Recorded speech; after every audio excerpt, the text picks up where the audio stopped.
Assalamu alaikum à tous. Merci de nous suivre dans votre émission Vive le Coran.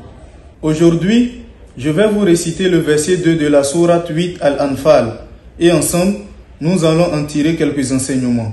Pour ce faire, je vous prie de bien prêter attention à tout ce qui suivra. A'udhu billahi minash shaytanir rajim.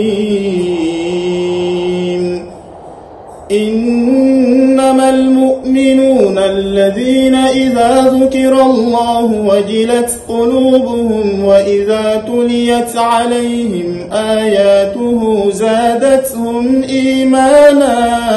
زادتهم إيمانا وعلى ربهم يتوكلون. الله أكبر. الله أكبر. Ce verset pourrait être traduit par: les vrais croyants sont ceux dont les cœurs frémissent quand on mentionne Allah.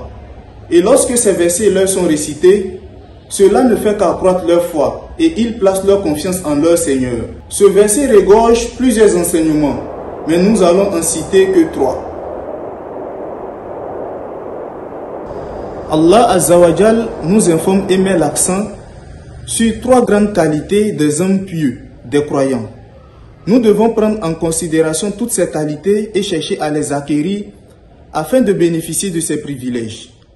La première qualité et enseignement que nous pouvons tirer de ce verset est que lorsqu'on mentionne le nom d'Allah subhanahu wa ta'ala en notre présence, notre cœur doit frémir. Et cela ne peut être possible, cela ne peut se réaliser que si nous craignons Allah et si nous lui accordons une grande valeur dans notre cœur.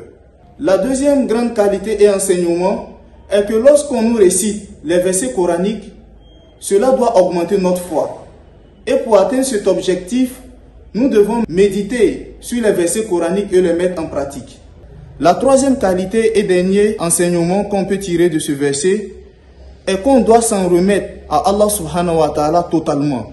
Lui faire confiance en ses promesses. Parlant de cette confiance, le prophète Mohammed sallallahu alayhi wa sallam a dit: si vous placez votre confiance comme il se doit en Allah subhanahu wa ta'ala, il vous accorderait votre subsistance tout comme il l'accorde aux oiseaux. Ils quittent leur nid tôt le matin, le ventre vide, et ils y retournent le soir, le ventre plein, c'est-à-dire rassasié. J'espère que ces quelques conseils vous seront profitables, ainsi qu'à moi-même le premier, qu'Allah Azza wa Jal nous facilite la compréhension et la mise en pratique.